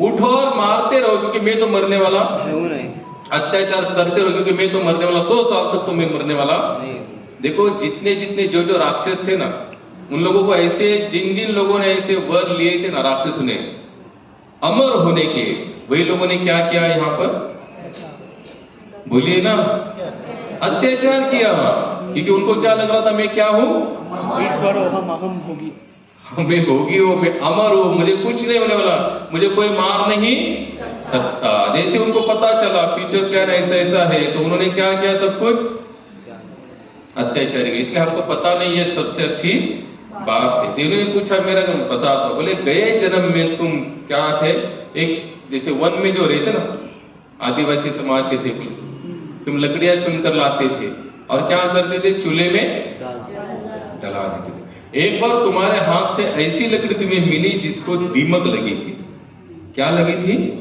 आपको तो दीमक के कीड़े बहुत छोटे होते अगर इतनी लकड़ी पे अगर दीमक वाले हो गया कि आप उसको ठोकोगे नीचे जो कीड़े पड़ेंगे हम लोग गिन भी नहीं सकते बोले एक बार तुमने क्या बहुत बड़ा कुछ ऐसा ये था फेस्टिवल बोला था तो मैं बहुत बड़ा लकड़ा लाया और उसमें बहुत बड़े दीमक लगे थे कई लोगों ने समझने का प्रयास किया लेकिन तुमने माना नहीं तुमने क्या किया दीमक वाली लड़की आग में डाल दी और ये जो रानियां है ना रानियां तुम्हारे यानी तुमको जिसने विष पिलाकर मारा है बोले ये सब उस दीमक की जो कीड़े थे ना यही वो सब रानियां हैं और तुमने उनको जला के मार दिया से इन्होंने तुमको विष देकर मार दिया क्या किया विष देकर मार दिया अब यहाँ पर हम थोड़ा सोच सकते हैं तो क्या भाई हम लोग भी जो करते हैं उसमें कुछ उल्टा सुल्टा नहीं होता होगा पक्का बहुत कुछ हरे कृष्ण बोलिए ना बहुत होता है तो हमको इसका क्या करना पड़ेगा भोगना बहुत पड़ेगा लेकिन अगर इनसे हम बच सकते हैं कैसे बच सकते हैं भगवान नाम से जो कुछ भी कर्म कर रहे हो किन के लिए करो भगवान की प्रसन्नता के लिए तो इससे क्या होगा हम लोग जैसे भी हमारे घर में भी चींटियां लगती थी बीच में बहुत कॉकरोच हुए थे क्या हुए थे इतने कॉकरोच के हम जब रात में उठ जाते लाइट लगाते ऐसे भागते फटाफट अरे बाप इतने कॉकरोच हमने क्या किया फिर हिट लाया 2-4 दवाई लाई डाल दिया बहुत सारे कॉकरोच मर गए अभी इसका क्या होगा फल तो हमको भोगना पड़ेगा लेकिन अगर हमारा कॉन्शियसनेस ये है ये किचन भगवान का है यहाँ जितने भी व्यंजन बन रहे सब ठाकुर जी के भोग के लिए बन रहे अब जब ये भोग में जाकर अगर कुछ उल्टा सुल्टा करे तो क्या करो खत्म करो अब जो लगेगा सो देखा जाएगा लेकिन हमारा तो क्या था टारगेट ये भगवान की सेवा ये मर जाएंगे तो उतना अच्छा है कि मर जाएंगे किचन साफ होगा भगवान की सेवा अच्छी से अच्छी भोग लगा सकते हैं जो बनाने वाले व्यंजन उसमें वो जाएंगे तो गंदा होने वाला नहीं है ये समझना बहुत जरूरी है ये समझना बहुत जरूरी है तो भगवान ने यहाँ पर क्या किया कि कर्म का त्याग करने से तो अच्छा है कि भक्ति भावित कौन सा कर्म करो भगवत भक्ति करो यानी कि कृष्ण कॉन्शियसनेस कर्म करो आगे भगवान यहाँ पर बता दे जो पुरुष न तो कर्म फलों से घृणा करता और न ही कर्म फल की इच्छा करता है वह नित्य सन्यासी जाना जाता है या सन्यासी का बहुत अच्छा मतलब यहाँ पर बताया क्या बताया यहाँ पर आप लोग सुन रहे हैं कि नहीं युक्त वैराग्य जो पुरुष न तो कर्म फलों से घृणा करता है और न कर्म फल की इच्छा करता है वह नित्य सन्यासी जाना जाता है नित्य का मतलब होता है वो हर काल में यानी कि हर आश्रम में वो क्या है वो चाहे गृहस्थ हो चाहे ब्रह्मचारी हो चाहे सन्यासी हो चाहे वानप्रस्थ हो हे महाभाव अर्जुन ऐसा मनुष्य समस्त द्वंद्व से रहित होकर भव बंधन को पार कर पूर्णतया मुक्त हो जाता है अज्ञानी ही भक्ति कर्मयोग को भौतिक जगत के विश्लेषणात्मक अध्ययन से भिन्न कहते जो वस्तु ज्ञानी है वे कहते हैं कि जो इनमें से किसी एक मार्ग की भली भांति अनुसरण करता है वो दोनों के फल प्राप्त कर लेता है जो यह जानता है कि विश्लेषणात्मक अध्ययन सांख्य द्वारा प्राप्त स्थान भक्ति द्वारा भी प्राप्त किए जा सकते हैं और इस तरह से सांख्य योग तथा भक्तियों को एक समान देखता है वो वस्तुओं को यथारूप में देखता है भक्ति में लगे बिना केवल समस्त कर्मों का परित्याग करने से कोई सुखी नहीं बन सकता परंतु भक्ति में लगा हुआ विचारवान व्यक्ति शीघ्र ही परमेश्वर को प्राप्त कर लेता है जो हमने जो 3 नंबर का श्लोक लिया, इसमें बहुत अच्छी लाइन भगवान कहते, बोले नित्य सन्यासी कौन है? जो कर्म की उपेक्षा भी नहीं करता और जो कर्म की इच्छा भी नहीं करता, वो किसी चीज को त्यागता भी नहीं, खुद को कभी करता मानता ही नहीं, वो नित्य सन्यासी है। अगर आप में से अगर इस तरह से कोई कर्म के लिए बंधन है या फिर कोई ऐसा कर्म कर रहा है, तो आप में से वो बंदा कौन है फिर? सन्यासी। उसे भगवे ड्रेस कपड़े पहनने की जरूरत नहीं है। लेकिन भगवा ड्रेस इसलिए पहना जाता है, जैसे लोग आएंगे तो भाई भैया वो कुछ ना कुछ भगवत भक्ति का प्रचार प्रसार कर सकता है, इसलिए ड्रेस कोड हमारे यहाँ पर क्या किया है, मेंशन किए हुए। भाई सन्यासी तो आपको क्या करना है, गेरुआ वस्त्र धारण करना है। अगर आपने घर गृहस्थ को त्यागा तो आप अभी कहाँ चले जाओ, वानप्रस्थ में चले, वहां थोड़ा अभ्यास करो। लेकिन आप जहां हो वहां रहते हुए भी सन्यासी बन सकते हो। करना क्या है, फल की अपेक्षा मत करो। अब बिना फल की अपेक्षा किए बिना कौन कर्म करेगा? यहाँ पर कोई है क्या पॉसिबल? फल की अपेक्षा तो रहेगी 100%, लेकिन क्या कौन सी फल की अपेक्षा करो? जो भी फल मिलेगा मैं भगवान की सेवा में यूज करूंगा, मेरा अपना यहाँ पर कुछ भी नहीं है। याद रखना, अगर ऐसा कर्म करते हो तो आपको कुछ भी होने वाला नहीं है। लेकिन हमारा पूरा क्या होना चाहिए, पूरा विश्वास होना चाहिए कि भगवान इन बातों को भगवान ने कहा है तो करने में ऐतराज क्या है। हम लोग भीड़ में रहते थे, मेरे साथ पता नहीं कितने लोग आए भीड़ यहाँ से या आया है। वहां पर एक मठ है, मठ पुरंदास मठ आज भी है। वो मठ जिन जिन लोगों ने लिया, बड़े बड़े लोगों ने, यानी धनवान लोगों ने, उस मठ की ऐसी ख्याति थी कि वहां पर बहुत बड़ा खजाना, बहुत बड़ा खजाना। और मैं भी नाम नहीं बोलूंगा, बहुत बड़े बोले तो बहुत बड़े लोग, जो पॉलिटिशियन में भी उनका बहुत अच्छा होता आज भी है। लेकिन जिन जिन लोगों ने लिए उनका क्या हुआ, सब गाड़ी उल्टा होता था। क्या होता था? सब गाड़ी उल्टा होता था। आप भाई ऐसी कोई ख्याति बन जाते ना किसी वस्तु के प्रति, किसी जगह के प्रति, तो लोग क्या करते, वही माइंड लेके चलते। जैसे हमारे यहाँ पर भूत बंगला है, कहाँ पर पता है ना, उपनगर में। अब कितने लोग तो कहते हैं उतना क्रॉस करते ना बहुत डर लगता है। बोले क्यों? उसकी ख्याति क्या हुई है, भूत बंगला। एक जन को बोला प्रभु ये जगह खाली पड़ी आप लेंगे? बोले लेंगे। बोले आपको पता है क्या है? बोले क्या है? भूत बंगला तो भी लेंगे, अब 2 बस क्योंकि वहां तो भूत ही आने वाले हैं। पता नहीं, देखना पड़े। तो जो वो मठ जिन जिन लोगों ने लिया उनका सब उल्टा हो गया। जो मेरे साथ आते थे हमारे गुरु बंधु गोलोक प्रभु, हम लोग एक बार गौशाला के लिए चंदा मांग रहे थे। लास्ट में वो मठ जिसके पास आया था वो भी थोड़ा भीड़ का एकदम थोड़ा सा नामचीन व्यक्ति था, गुंडा था एक प्रकार से, पकड़ो। लेकिन जैसे उसके पास मठ आया उसकी गुंडगिरी सब खत्म हो गई थी। क्या हो गई थी? सब खत्म। हम लोग तो चंदा मांगते मांगते गए, तो बोले प्रभु, उसने पूछा कहाँ से क्या है, ऐसे वैसे उन्हें बता दे भाई ऐसे गौशाला करना चाहते, जगह नहीं ऐसे। तो उसने बोला महाराज मेरे पास एक जमीन है, आप लोगे क्या? हम तो बोले तुरंत देंगे। क्या करेंगे? तुरंत देंगे। तो उसने एक था कि उसने हमको स्पष्ट रूप से बता दिया जिसने भी लिया है सबका काम उल्टा सुल्टा हुआ है। यानी कि बड़े बड़े लोगों ने लिया, उन्होंने देखा कि धंधा चाह रहा है, उल्टा सुल्टा घर पे हो रहा है, तो लोग पता भाई आपने मठ लिया ना तो ये हो रहा है। तो वो क्या करता था, किसी और के गले में डाल देता। ऐसे गले में घूमते घूमते इसके पास आया। तो हमने पूछा तुम्हारा क्या हुआ? बोले मेरा सब 2 नंबर का धंधा उल्टा हो गया। बोले तो अच्छी बात है, मन ही मन बोला। तो बोला देखो ऐसा ऐसा है, आप लोगे क्या? अब बोले प्रभु हम दे। बोले तुरंत हम ले लेंगे। आप देखेंगे नदी को लगकर है, जैसे यहाँ मंदिर है, बाजू में जैसे बंगला है, और 1-2 बंगला छोड़ के बहुत बड़ी शमशान भूमि। यानी कि वो पकड़ लीजिए कि भीड़ के काफी लोग मर जाएंगे तो वहीं जलाने के लिए आते हैं। यानी कि आप यहाँ मठ में बैठो तो वो सब कुछ जलते हुए आपको हमेशा दिखेगा। ऐसा मठ था, बाजू में नदी, और नदी भी ऐसी, हमने तो मैंने खुद कम से कम तो बताता हूँ, तो कपास लेके यहाँ तो सांप जब कातन छोड़ते हैं ना, अपनी चमड़ी छोड़ देता है जो जीर्ण हुई, तो वैसे हमने कितने तो संभाल के रखे थे। ऐसे बड़े बड़े नाग सांप भी वहां पर हमेशा घूमते रहते थे। तो हमने बोले ऐसी जमीन हमारे पास है नहीं। बोले तुम हमको वो जमीन दे दो।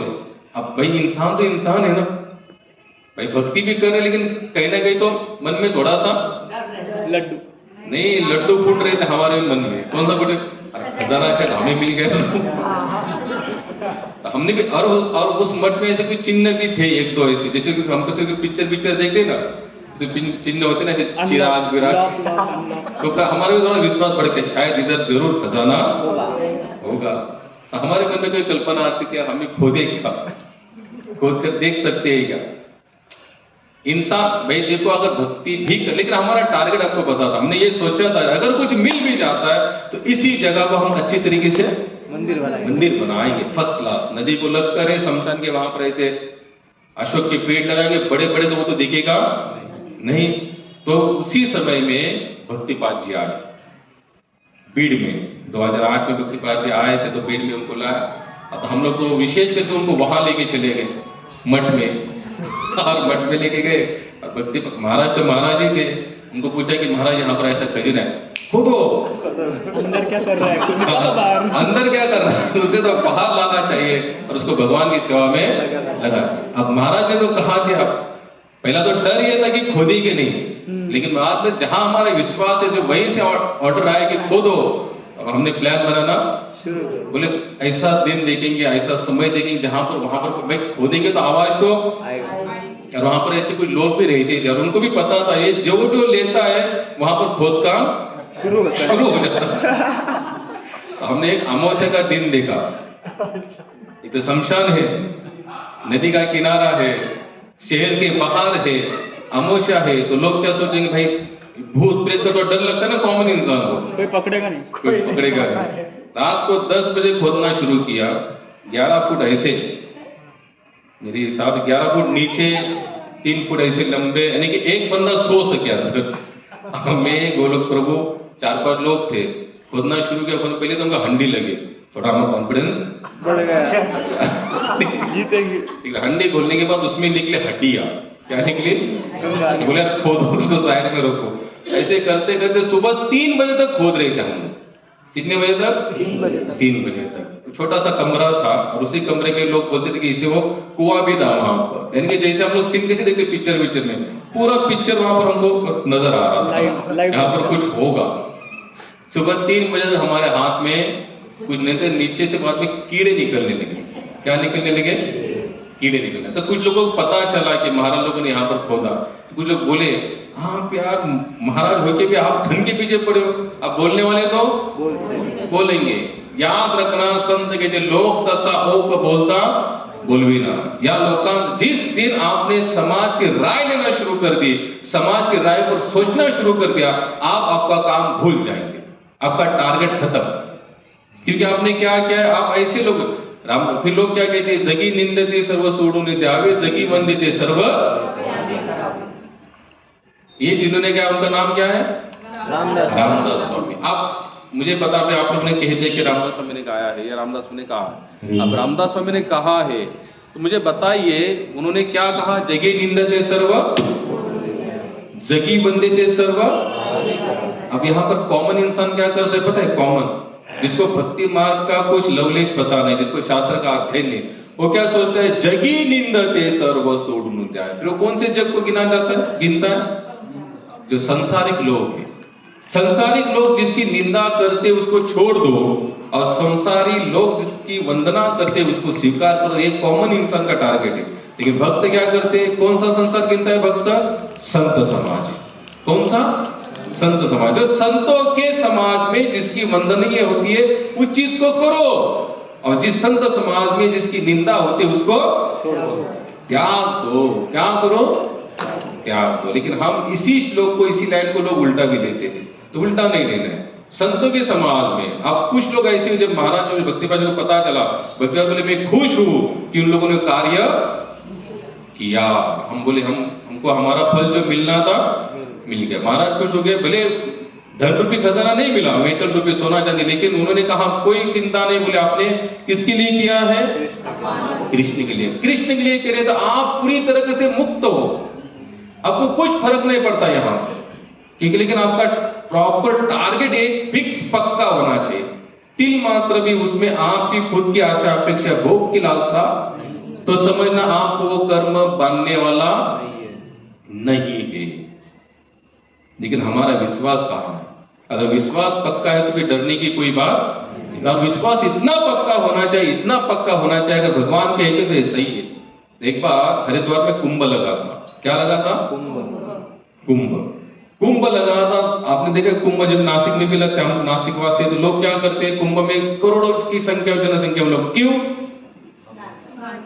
स्नान करने का टारगेट क्या है? पाप से मुक्त हो जाए। क्या हो जाए? पाप से मुक्त हो जाए।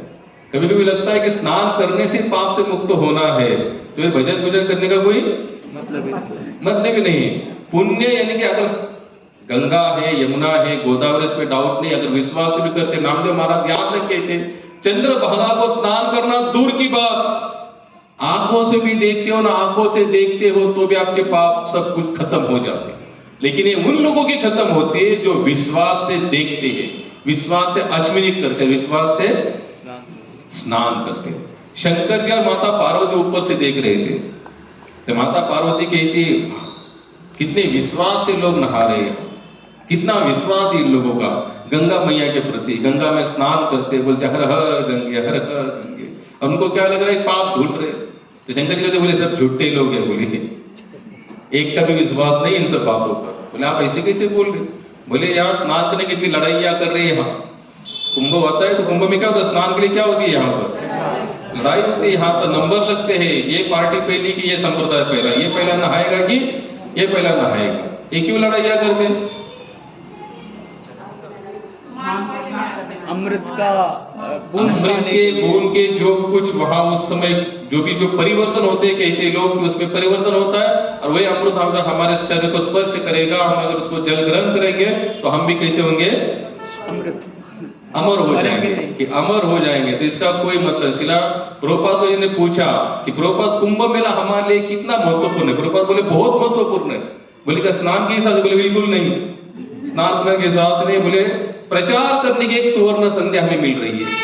इतने लोग आएंगे तो हम उनको क्या करेंगे, भगवद गीता पढ़ाएंगे। लो प्रभु आपका कुंभ का स्नान आपका सफल हो जाएगा, आप भगवद गीता। प्रभुपाद ने कहा उसके लिए हमारे लिए सुवर्ण संध्या। बोले स्नान के हिसाब से नहीं। बोले उसके लिए हमारे इतने पास समय नहीं है स्नान के लिए झगड़े करना, लेकिन उसका कोई मतलब बनता नहीं। मैं कहां पर था बताइए? हरिद्वार का कुंभ, शंकर जी माता पार्वती विश्वास कुंभ। पार्वती ने क्या कहा?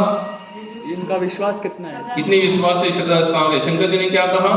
कुछ विश्वास नहीं। बोले किसी का विश्वास कुछ नहीं, बचे तो ऐसे ही डुबकियां लगा रहे। बोले ये कैसे कह रहे थे स्वामी, सुबह से लाइन लगे यहाँ पर, पड़ा पड़े हो रहे स्नान के लिए, इतने लोग नहा कर आ रहे, अश्विनी कर रहे, जो भी अपनी विधि विधान कर रहे, पूजा कर रहे, तो आप नहीं बोले? अगर तो दोनों में थोड़ा सा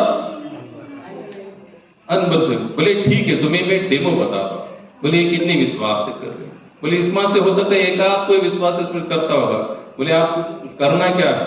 बोले काम करो, तुम बनो एक सुंदर युवती, सुंदर नारी, और मैं बनूंगा तुम्हारा पति। लेकिन कैसे? बूढ़ा पति बनूंगा, एकदम बूढ़ा। और आगे चलो बोले नीचे, प्लान तो पता है तुमका। तो भगवान शिव जी ने क्या किया, योग माया से वहां पर एक कीचड़ का गड्ढा बनाया। क्या बनाया? कीचड़ का गड्ढा। कीचड़ का गड्ढा बनाया, उसमें खुद गिर पड़े। बोले पार्वती बोले स्वामी आप क्या कर रहे हैं? बोले बताता हूँ। आप मैं इसमें गिरा हूँ, जहां से लोग स्नान करके बाहर आ ही रहे थे, वहीं पर योग माया से गड्ढा बनाया, उसमें गिर गए। माता पार्वती वहां बोले आगे मेरे लिए कौन सा रोल है? बोले बताता हूँ। बोले तुम यहाँ पर रोते रहना। बोले आगे? अगर तुम रोते रहोगे, सुंदर नारी कोई रोती है तो कोई ना कोई आएगा, पूछेगा कि मैया तुम क्यों रो रही हो, किस कारण? तो उसको बताना कि मेरे पति कीचड़ में गिरे हैं, अरे इनको जो अगर मैं निकालने में सक्षम नहीं हूं, आप उसमें थोड़ा सा मदद करो। तो माता पार्वती ऐसे तो कोई भी मदद करेगा, हाँ लेकिन रुको, अगर कोई मदद करने के लिए तैयार होगा तो उनको बताना ये बूढ़े इसलिए हुए कि इनके ऊपर बहुत पाप है, पाप के कारण ये गड्ढे में गिर चुके हैं, और जो भी इसे निकालेगा वो बूढ़ा होकर इस गड्ढे में गिरेगा, इनके पूरे पाप उसको लगेंगे। अच्छा ये थोड़ा सा कोई बात नहीं। आप जैसे स्नान करके आते थे, माता पार्वती रोती थी, लोग पूछते थे मैया क्या हो? बोले मेरे पति देव गड्ढे में गिरे हैं, इनको निकालना। बोले मैं निकाल दूं। रुको, माता पार्वती फिर प्लान बताती, आप निकालोगे तो इनका बुढ़ापा तुमको लगेगा, पाप पे तुमको, तुम इस गड्ढे में गिरोगे। ऐसा है सुख के सब साथी ये नीति है संसार। लोग तो कहते ऐसे कोसते हैं, लेकिन मुझे लगता है ये नेचर है। और इसी नेचर को जानो, समझो, पहचानो और फिर यहाँ पर व्यवहार करो, तो आपको दुख नहीं होगा। लेकिन हम लोग उल्टा, हम लोग इसको सच मान लेते हैं। क्या मानते हैं? सच। जैसे पिक्चर का रोल, जैसे कोई माता है, देखो माता है या कोई पिक्चर आजकल होते हैं ना, पिक्चर अंदर ऐसा इमोशनल सीन होता है, यहाँ पूरा इमोशनल हो जाते हैं, रो जाते हैं। अंदर रोना शुरू हो गया तो बाहर रोना शुरू हो जाता है। कल मैच हुई, अभी कितने लोगों ने फटाते धनाधन फटाफट, कितने लोगों ने एकदम आनंद मग्न हुए, लेकिन क्या है उसमें? ठीक है, हम भारतवासी देश का खाते हो तो ईमानदारी करनी पड़ेगी, थोड़ा जय जयकार लगेगा, लेकिन सच्चा साथी कौन, ये भी तो कभी सोचो। प्रभुपाद कहते हैं इस जन्म में अगर हम भारतवासी हैं, अगले जन्म में भारतवासी बनेंगे, इसकी गारंटी कोई गारंटी नहीं है। पता नहीं किसी देश में चले जाएंगे, जैसे कल कौन सा देश था सामने, साउथ अफ्रीका, हो सकता है साउथ अफ्रीका में चले जाए, तो हम लोग क्या बोलेंगे? जय साउथ अफ्रीका। वहां गए ना, वहां का खा रहे, उसका गुणगान तो गाना पड़ेगा, यहाँ है तो यहाँ का गाना पड़ेगा। तो बोला ये शरीर की पहचान जीरो है, आत्म तत्व रियल है। इस शरीर में जो विराजमान है वही सत्य है। माता पार्वती सबको बोलती गई, सुबह से शाम तक सब लोग आते गए, कोई हाँ बोल रहा है, लेकिन प्लान सुनते हैं ऐसा है बाबा, नहीं बाबा, ऐसे करते करते सुबह से शाम हो गई। माता पार्वती कहते स्वामी इसके पीछे की लीला क्या है? बोले तुमको वही बता रहा हूं मैं, तुमको वही। जैसे तुमने कहा ना कि ये लोग अगर पूरे विश्वास के साथ नहा रहे, इनको पता है कि अगर नहाने से पाप धुल जाता है, नहाने से पाप धुल जाता है, तो क्या मुझे निकाल कर जाकर तुरंत नहा नहीं सकते क्या? लेकिन किसी का विश्वास नहीं कि नहाने से पाप धुल जाते। शाम होने को आए, तो शाम होने के बाद एक युवक आया, तो वो भी स्नान करके आया गंगा से। पार्वती को पूछा, माता मैया क्यों रो रही? बोले मेरे पति अंदर गिरे पड़े हैं, ऐसा ऐसा है। बोले मैं निकालता। बोले रुको, ऐसा होगा, कोई बात नहीं। बोले मैं जैसे उनको निकाल लूंगा, गंगा में स्नान कर लूंगा, स्नान करने के बाद मेरे तुरंत पाप धुल जाएंगे। शंकर जी बाहर आते, बोले तुम्हारा स्नान पक्का, सच्चा स्नान है। बोले कैसे? बोले तुम्हें पूरा विश्वास है कि नहाने से मेरे पाप धुल जाए। सुबह से इतने लोग डुबकी लगा रहे, लेकिन किसी का विश्वास नहीं। अगर विश्वास होता तो लोग डरते नहीं, तुरंत में निकाल लेते, गंगा में स्नान कर लेते, फिर पाप से। और वही शिव जी ने उनको आशीर्वाद दिया, काशी के बहुत बड़े विद्वान पंडित बने। उनका नाम भूल गया वैसे। कहने का मतलब क्या है, अगर क्या, हरे कृष्णा, मैं आपको एक कहानी, एक कथा क्यों बताई? विश्वास। क्या करो? श्रद्धा के साथ करो, जो भी कुछ कर्म कर रहे हो। इसलिए किन के लिए करो? भगवान के लिए करो। आगे यहां पर बता दे, भक्ति में लगे बिना केवल समस्त कर्मों का परित्याग करने से कोई सुखी नहीं बन सकता, परंतु भक्ति में लगा हुआ विचारवान व्यक्ति शीघ्र ही परमेश्वर को प्राप्त कर लेता है। क्या बताया यहाँ पर भगवान? श्लोक नंबर 6 है, भक्ति में लगे बिना केवल समस्त कर्मों का परित्याग करने से कोई सुखी नहीं बन सकता। अगर आप भक्ति में लगे नहीं हो और आपने कर्म का त्याग किया, आपने संन्यास ग्रहण किया, वानप्रस्थ स्वीकार किया, ब्रह्मचारी भी बने, लेकिन भक्ति में नहीं लगे हो तो इसका कोई मतलब नहीं बनता, सब कुछ फेल है। क्या है? फेल है। अगर भक्ति में लगे हैं और फिर आप जहां पर, इसके पहले भगवान ने बताया आप जहां पर हो आप कौन हो? फिर सन्यासी हो। आगे बता, जो भक्ति भाव से कर्म करता है, जो विशुद्ध आत्मा है और अपने मन तथा इंद्रियों को वश में रखता है, वह सबों को प्रिय होता है और सभी लोग उसे प्रिय होते हैं। ऐसा व्यक्ति कर्म करते हुआ कभी नहीं पाता। आगे श्लोक बहुत सुंदर है, दिव्य भावनामृत युक्त। अब ध्यान से सुनना, जो सचमुच भगवत भक्ति में लगा हुआ है उसके लक्षण बताए। क्या बताया है? तिलक लगाना यहाँ लिखा नहीं है, धोती कुर्ता पहनना यहाँ लिखा नहीं है, 3-3 राउंड की कंठी माला पहनना यहाँ लिखा नहीं। तो कौन से लक्षण लिखे? अभी ध्यान से सुनना।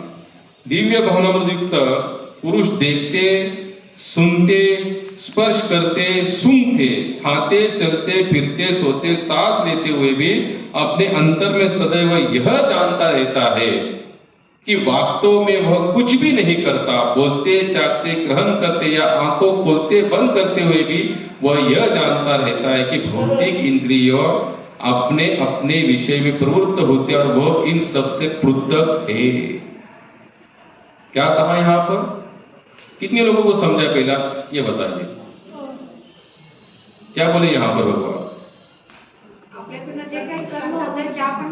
प्रकृति का नियम है लेकिन हम अलग है उससे। देखते, खाते, उठते, बोलते, सोते, सुनते, कुछ भी करते हुए वो ये जानता है कि ये इससे तो मैं पृथक हूं, मैं अलग हूं, मैं इनसे एक रूप नहीं हूं, मैं दिव्य शाश्वत भगवान का अंश हूं, आत्म तत्व हूं, शरीर से मेरा कोई लेना देना नहीं है। शरीर तो कर्म बंधन से बना हुआ है, लेकिन मेरा और इसका कोई लेना देना। कुछ लोग जैसे कुछ अपराध होता है भक्ति में, तो हम शरीर को दंड देते हैं। क्या करते? शरीर को दंड देते। लेकिन शरीर को दंड देने से क्या फायदा? ठीक है कि थोड़ा सा बंधन हो सकता है, लेकिन इससे ज्यादा नहीं हो सकता। तो कर्म की प्रणाली कहां से आती है प्रभु? जैसे आप यहाँ पर मुझे देख रहे हैं, जैसे आपने आप नीचे देख रहे हैं, यहाँ देख रहे, वहां देख रहे, वहां देख रहे, ये मुंडी देख रही है, आंखें देख रही कि कोई इसको प्रेरणा करता है? आत्मा इच्छा करता है और परमात्मा उसका पूरा रूपांतर करता है। प्रेरणा कहां से आ रही है? आत्मा से। मन से। कहां से आ रही है? मन से। मन हमको क्या देते? आदेश। जैसे वो माता जी अभी इसे पंखा झुला रही है, वो हाथ नहीं झुला रही पंखा, मन कह रहा है आप क्या गर्मी लग रही है, पंखा झुलाओ। मच्छर काट रहा है, खुजाओ। ये हमको कौन आदेश देता है? ये नाखून तो चलो, ये हाथ वहां तक जाना या ऐसी उंगलियां हिलना, ये आदेश कहां से आ रहे हैं? मन से आ रहे हैं। कहां से आ रहे हैं? मन से आ रहे हैं। और मन प्रकृति के अधीन है क्या नहीं है? उसका पार्ट है। हाँ, क्या है? लेकिन अगर इसी मन को अगर हम भगवत सेवा में लगाएंगे तो क्या होगा? ये तो जो यहाँ पर उन्होंने बताए हैं, भगवान ने जितने भी सिंटेंस बताए ना, उठते, सोते, बोलते, हर क्रिया करते हुए वो मन हमको सचेत करेगा। नहीं, अभी क्या करना है? मैं इन आंखों से क्या करूंगा? भगवान का दर्शन करूंगा, कानों से भगवान की लीला सुनूंगा, मुंह से जो भी कुछ खाऊंगा वो भगवान का प्रसाद खाऊंगा। ये पैर वहीं चले जाएंगे जहां पर सत्संग हो, ये हाथ क्या करेंगे? भगवान पे ताली बजाएंगे, भजन करेंगे। सोते समय भी मन कहता है कि सुबह मुझे 3:30 बजे उठना है। अलार्म लगा तो मन कहता है नहीं 3:30 नहीं, आज सुबह कल मेरे माला बाकी है, मैं 3:15 बजे उठूंगा। नहीं, माला हो चुकी है, कल मैं आराम से 4 बजे उठूंगा। ये कहां से आदेश आ रहे हैं? सब मन से। लेकिन मन को क्या करो, कहां लगाओ? आपको पता है पूरे भगवत गीता में अगर भगवान ने ठोक कर अगर हमसे कुछ मांगा है ना, तो क्या मांगा? मन मना भवमद भक्तो। 2 बार बोलते हो। 2 बार ये श्लोक, एक नहीं 2 बार आया है कि मध्याधि माम नमस्कार। अर्जुन, तुम्हारा मन मेरे चरणों में लगाओ, खत्म। क्योंकि मन ही क्या है? सब जड़ों का कारण है। कबीर जी कहते मन के हारे मन मिलावे राम और मनी करे भजी। मन ही आपको कहां मिला सकता है? राम से। जैसे इस मन को अगर आपने भगवत सेवा में लगा दो, तो फिर मन आपको क्या करेंगे? फिर मन ही बताएगा अरे तुम इससे अलग हो, तुम इससे अलग हो। बुद्धि से प्रेरणा तो आएगी, लेकिन उसके पीछे बहुत बड़ा सूत्रधार कौन है? मन है। मन ही सब चीजों का सूत्रधार बनता रहता है, हमेशा याद रखना इस बात को। तो क्या होगा? उठते, बैठते, चलते, हर समय पर आप सोच, जैसे आपको अगर सोना है, जैसे भक्ति बात प्रोपाचार्य कि सुबह आप क्या करो? जल्दी उठो। जल्दी क्यों उठो? भगवान का नाम भजन के लिए, नाम कीर्तन के लिए। लेकिन आप जल्दी उठने का राज, जैसे अगर मैं आपको बोल दूं, आप लोग अलार्म लगा भी देंगे। आप सच बोलना, कितने लोग अलार्म लगाया हुआ भी बंद कर सो जाते?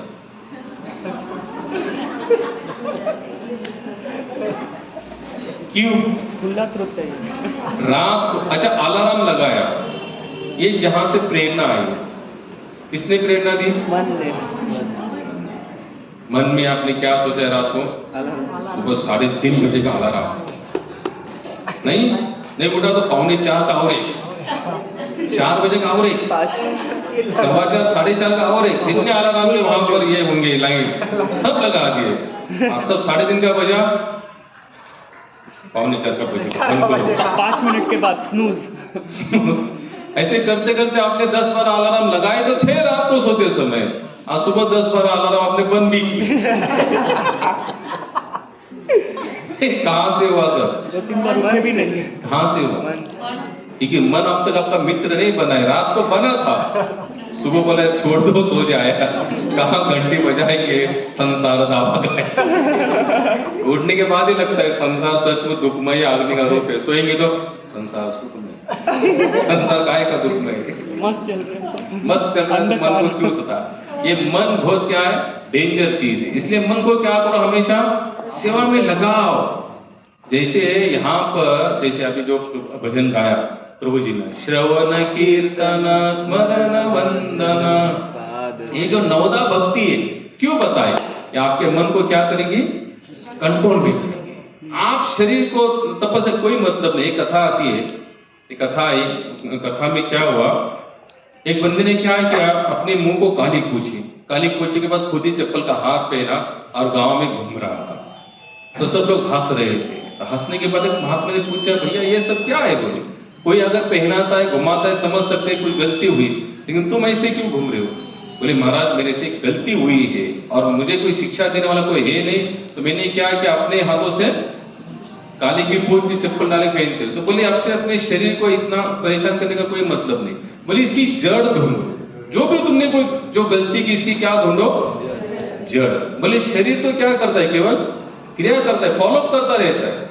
ये हाथ क्या करते, फॉलो करते, पैर क्या करते, फॉलो, मन इंद्रिय आंखें भी क्या करती है, किसी को फॉलो, कहीं से आदेश आ रहा है तो ये कर रहे थे। इनका दोष क्या है?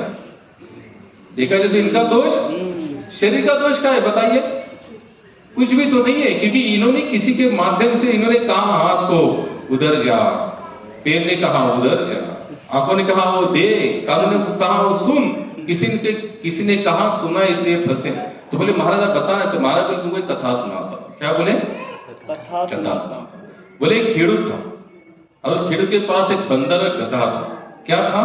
बंदर। एक बंदर और गधा था। तो खेडूत के घर में एक बहुत बड़ा फंक्शन था।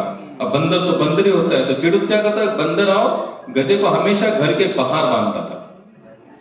एक खंबे पर गधा बांधता था और एक खंबे पर बंदर को बांध देता था। तो इसने बहुत, एक दिन कोई फेस्टिवल था, इसने बहुत अच्छे अच्छे व्यंजन बनाए। तो बंदर झांक झांक के देख रहा था, भाई कुछ बन रहा है, आज पूरी बन रही है, हलवा बन रहा है, सब कुछ बन रहा है। लेकिन बंदर जानता था बंधा हुआ हो, अगर मैं खुल भी जाऊंगा तो मुझे मालिक खाने नहीं देगा।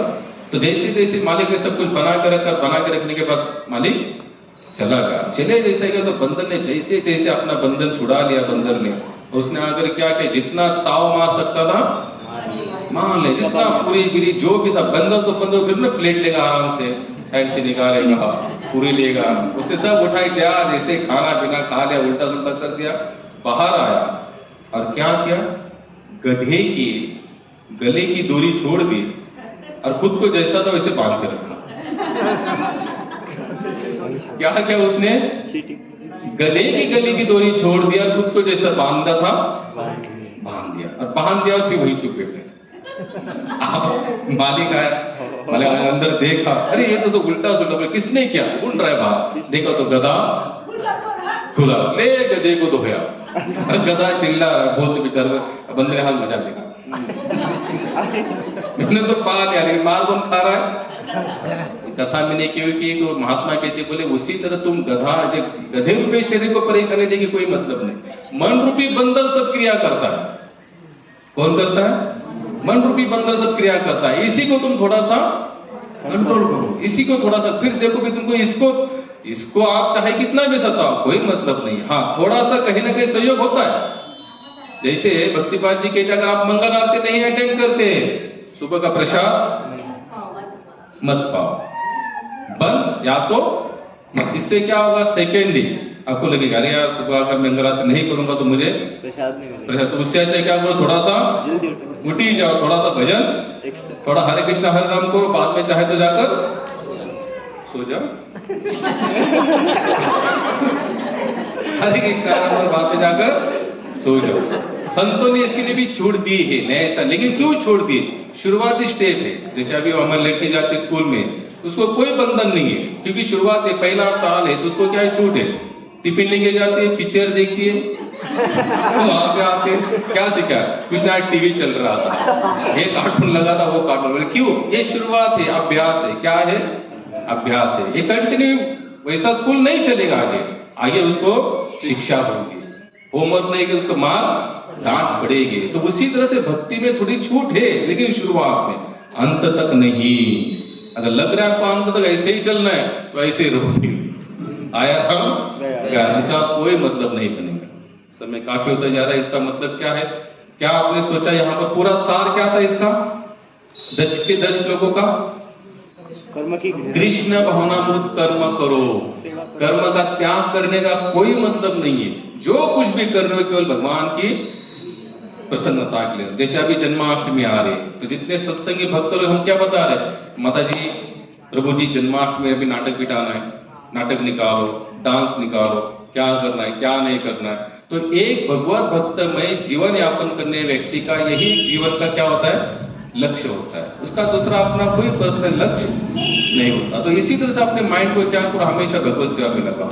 और जितने भी पूरे संसार में जितने भी प्रश्न है, समस्या है ना, ये किसी व्यक्तिगत समस्या नहीं है, ये सभी के मन जिनका जिनका छूटा पड़ा है, भाग है बंदर जैसा, उन्हीं लोगों के कारण ये सब समस्या खड़ी है। हरे कृष्णा। सवाल हाँ हाँ पूछो। बस एक है, बिल्वा मंगल ठाकुर के बारे में हम सुनते हैं कि उन्होंने चिंतामणि के साथ जैसे व्यवहार किया था, फिर उनको पता लग गया, जैसे आपने लेक्चर में बोला कि अपना सेंसेस जो इंद्रियां हैं उसका कुछ ज़्यादा बड़ा बात नहीं है, उसको तकलीफ देके क्या प्रॉब्लम होगा। लेकिन फिर हम वो आचार्य की कथा सुनते हैं यही इंद्रियों को नियम करने के लिए कि उन्होंने उनके आंखों को तोड़ डाला, क्योंकि उनको दृष्टि हो रही थी एक लड़की की, तो बहुत तंग आ चुके थे, बहुत इतना कुछ किया, वैराग्य में निकला, यहाँ पे भी दिख रही है, तो आँख उसी के प्लग से पिन से तोड़ दिया। तो यहाँ पे तो उन्होंने इंद्रियों को कष्ट पहुँचाया। हमको तो सिखाया गया है ना कि मन को कोसो, इंद्रियों को क्यों कर रहे हो, तो ये कैसे समझे हम?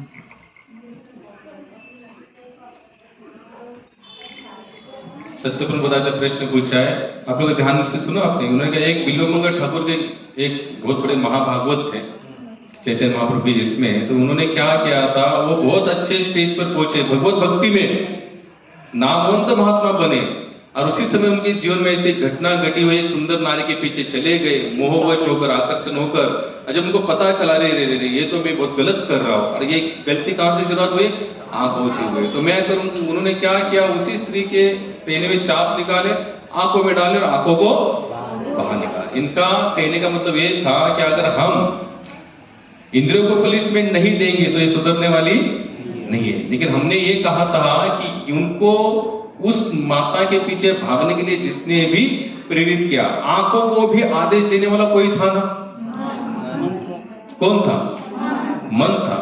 पनिशमेंट देनी चाहिए इंद्रियों को, नहीं ऐसा नहीं। जैसे मैंने कहा कि मंगल आरती नहीं करोगे तो क्या करो, उसको थोड़ा सा एक दिन प्रसाद खाना छोड़ो। अगर आपका नियम है सुबह 5 बजे उठना चाह रहे, आप नहीं उठ पा रहे हो तो सुबह का प्रसाद बंद, नहीं खाएंगे, डायरेक्ट शाम को खाएंगे, तो क्या होगा, एक अभ्यास है आपका, क्या है, लेकिन उसके जड़ को ढूंढो। किसको ढूंढो, जड़ को ढूंढो। अगर जड़ को ढूंढोगे तो क्या होगा, धीरे धीरे क्या होगा, धीरे धीरे आप इंद्रियों को वही, यानी कि आपके माध्यम से वो चलेगी। क्या होगी, आपके माध्यम, उसकी लगाम आपके हाथ में आएगी, क्योंकि आपने क्या ढूंढा है, जड़ को ढूंढा है। मन बुद्धि इंद्रिया जो भी है ये सब आधे देने में मन होता है, तो इसको क्या करो थोड़ा सा, और इसके भी ऊपर कौन आती है प्रभु, बुद्धि, फिर उसके ऊपर आत्म तत्व आता है, मन के ऊपर कौन है, बुद्धि। अगर मन अगर चल विचल कर रहा है तो बुद्धि से विचार करो। इसलिए भगवान कहते दाम में बुद्धि योगम, अर्जुन तुम्हारी बुद्धि मेरे चरणों में लगाओ। मन ही मांगा और बाद में क्या मांगा, बुद्धि भी मांगी। तो बुद्धि से क्या होता है, बुद्धि हमें क्या करती है, हिंट देती है, ये गलत है, मन को थोड़ा सा रोको, विवेकशील बनो, इसको थोड़ा सा दबाओ। लेकिन आप इसको कुछ नहीं करेंगे तो कुछ भी होने वाला।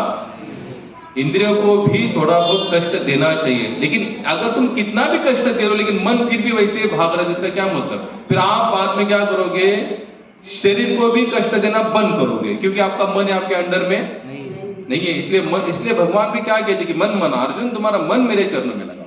क्योंकि मन अगर भगवान के चरणों में लगता है, हमारा क्या बनेगा? मित्र और अच्छा साथी बनेगा, और वही आदेश देगा जिससे हमारी भगवत भक्ति आगे बढ़ेगी। आपको बताता हूं मन कैसा खेल है। भाई कुछ ही दिन पहले हमने अनाउंसमेंट किया था। कौन सा अनाउंसमेंट किया था? भगवद गीता 6:30 बजे। कितने बजे आना है? 6:30। मेरे हिसाब से 2-3 संडे तक सबके मन ने कहा नहीं 6:30 बजे जाना है। आज हमने देखा, क्योंकि मैं भी ऐसे लेट आया, कुछ सेवा थी मुझे, देखा तो हम जैसे के तैसे हम उतने ही लोग थे। तो आपको आदेश देने वाला कौन था फिर? बोलिए ना। जो लेट आए हैं या जो कुछ किस कारणवश आए हैं, अगर कहने के बावजूद अगर 2-3 संडे यहाँ पर थोड़ी भीड़ नजर आती थी हमें 6:30 बजे तक या 6:45 बजे तक, तो लोग जमा, जितने आप भी जमा है उतने ही जमा होते थे। लेकिन आज हमने देखा कि आज फिर पहले की जैसी परिस्थिति। क्यों? मन। अगर कहने के बाद 3 संडे आ सकते हो और बाद में चौथा, पांचवा, छठवां नहीं आ रहे, इसका मतलब आपको 3 संडे अगर मन कहते हैं कि हाँ बाहर के कामों को थोड़ा त्याग दो, हमको सत्संग में पहुंचना है, हमको पहला नाम कीर्तन सुनना है, हमको नाम चिंतन सुनना है। प्रभुपाद को एक दिन ने पूछा कि प्रभुपाद आप लेक्चर शुरू करने से पहले आधे से पौने घंटा तो आप क्या करते हो? कीर्तन ही करते हो। बोले कीर्तन, आपका तो लेक्चर सुनना हमारे लिए हम इंपॉर्टेंट मानते। प्रभुपाद बोले बिल्कुल नहीं, इंपॉर्टेंट है नाम सुनना। इंपॉर्टेंट क्या है? भगवान का नाम सुनना। अगर आपको आपका लेक्चर अगर यहां तक जाना चाहिए ना, उसका वे है, वो रास्ता साफ करता है आपका। आप डायरेक्ट अगर लेक्चर में आकर बैठे हो, मैं आपको लिख के देता, आप उसको फॉलो नहीं कर सकते। लेकिन अगर आप नाम सुनकर अगर यहां बैठोगे, आपका माइंड तब तक आपका पूरा व्यू बन जाता है। आपको ट्रेन चलती ना, ट्रेन, आपको आप लोग बैठते हो, ट्रेन में बैठे कि नहीं? ट्रेन में बैठते हैं तो कम से कम आधे से 1 घंटा पहले इंजन लगता है, इंजन चालू होता है। ऐसा नहीं अभी 6:15 बजे ट्रेन निकलने और 6:14 को इंजन लगा तुरंत चल गई। इंजन को गर्म करना पड़ता है। क्या होता है? इंजन गर्म होता है। जैसे गर्म होगा पूरा धुआंधार चलेगा। ऐसे ही समझो आप, जैसे नाम कीर्तन में अगर आप आते हो तो आपका आध्यात्मिक इंजन गर्म हो जाएगा, और गर्म हो जाएगा तो आपको ये जब जो कुछ भी आप लोग सुन रहे हो उसको क्या करेगा?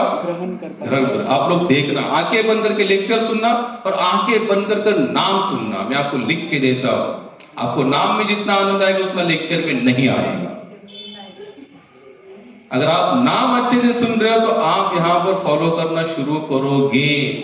अगर नाम नहीं सुन रहे तो आप यहां पर कुछ भी फॉलो करने वाले नहीं हो। ये मैं नहीं कह रहा हूं, ये जितने भी हमारे आचार्य परंपरा, जितने संत महंत की जितनी भी परंपरा हुई, सभी लोगों का एक ही जोर था, नाम नाम और नाम। अगर आप 1 घंटा लेट आ सकते थे, 1 घंटा पहले नहीं आ सकते? आधा घंटा लेट आते, आधा घंटा पहले नहीं आ सकते? आ सकते हो, लेकिन आप आना नहीं चाहते क्योंकि आपका मन क्या है? घूम रहा है बाहर। दोस्त मिला, हाँ हाँ, लोग कहते हैं घर में मेहमान आए, मैं तो स्पष्ट कहता, आए लेकर आओ। बाद में आएंगे नहीं, आप आएंगे तो आपके दोस्त बनकर आएंगे। यहाँ लाओगे तो क्या होगा? आपके दोस्त बनेंगे, नहीं तो बोलेंगे आपका और अच्छा है, आमचे सज्जने सोयरी तेची पाय आठवी विठोबाची। हमारा नाता गोता सगे सोयरे संबंध उसी के साथ है जो विठ्ठल के चिंतन करते हैं, और जो नहीं करते उनसे साथ नाता रखना भी नहीं चाहिए। इसलिए अगले संडे से फिर क्या करो? रिपीट। कितने बजे आएंगे? 6:30 बजे आएंगे। जिस दिन लेट होता है संडे, बता देना कि प्रभु जी लेट हुआ है, क्या करना चाहिए? प्रसाद दबा के पाओ, रात भर सो नहीं सकते उतना पाओ, बंद करके तो बोलेंगे छोड़ो यार, आओ दबा के पर आप सो नहीं सकते। भाई मेरे हाथ जोड़ की विनती है, थोड़ा नाम चिंतन सुनो, नाम कीर्तन सुनो। नाम में जो आनंद है वो आपको लेक्चर में नहीं मिलेगा, चाहे कोई कितना भी बोले। ब्रह्मा जी ने इतना सब कुछ करने के बाद भी उनको तप करना पड़ा, भगवान नाम का चिंतन करना पड़ा। नारद जी भी उसी स्टेज पर पहुंचे भगवान नाम चिंतन से। शिव जी भी हमेशा राम राम का जप करते थे। हम सब का व्यास देव भी हमेशा क्या करते? भगवान नाम चिंतन करते हैं। इतना कर बताने के बाद भी हमें क्यों नहीं रुचि आ रही है? सत्संग तो करना ही करना है, लेकिन सत्संग का मतलब ये होता है कि नाम से शुरू होगा। अगर नाम नहीं लेंगे तो कोई मतलब नहीं। हाँ, समय काफी हुआ है। अगले संडे देखो संयोग